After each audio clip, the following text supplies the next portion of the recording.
இலங்கை கடற்படையினரால் மீண்டும் 34 மீனவர்கள் மற்றும் 7 படகுகள் சிறைப்பிடிக்கப்பட்டுள்ளது வேதனை அளிப்பதாக ராமேஸ்வரம் மீனவர்கள் தெரிவித்துள்ளனர்.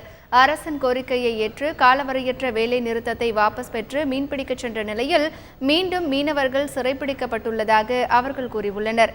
இதுகுறித்து எமது செய்தியாளர் பாலா தரும் கூடுதல் தகவல்களை கேட்கலாம். ராமேஸ்வரத்தில் 800க்கும் மேற்பட்ட விசைப்படகுகள் தொழில் செய்து வந்த நிலையில் இலங்கை கடற்படை தாக்குதல் மற்றும் இலங்கை கடற்படை சிறைப்பிடிப்புக்கு பயந்து நேற்று 300க்கும் குறைவான படகுகளை தொழில் செய்ய கடலுக்கு சென்றன.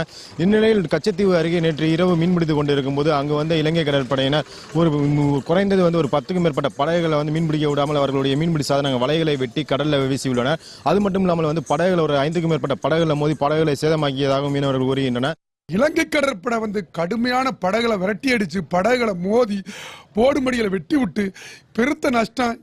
ராமேஸ்வரத்தில் ஒரு 5 படகையும் கோட்டவட்டத்தில் 2 படகையும் பிடிச்சிட்டு போய் எங்களை ரொம்ப சித்திரவதை இலங்கை கொண்டு போயிட்டு படகுகளை 34 மீனவர்களையும் கொண்டு போயிட்டாங்க.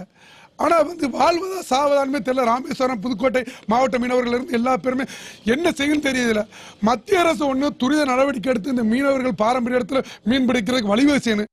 இன்னும் சிறிது நேரத்தில் மீனவர்கள் சிறைப்பிடிக்கப்பட்ட மீனவர்கள் அவர்கள் நீதிமன்றத்தில் வழக்கு பதிவு செய்து நீதிமன்றத்தில் ஆஜர்படுத்துவார்களா அல்லது விடுவிக்கப்படுவார்களா என்பது இன்னும் சிறிது நேரத்தில் தெரிய வரும்.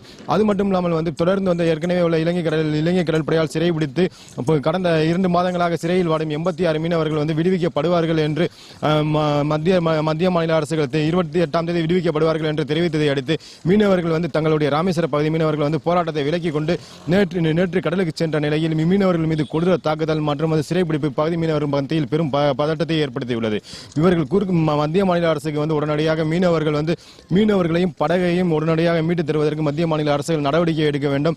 பாரம்பரிய இடத்தில் மீன்பிடிப்பதற்கு இலங்கை அரசுடன் பேச்சுவார்த்தை நடத்தி எங்களுக்கு ஒரு சுமூக தீர்வை எட்ட வேண்டும் என்பது இவர்களுடைய கோரிக்கையாக உள்ளது.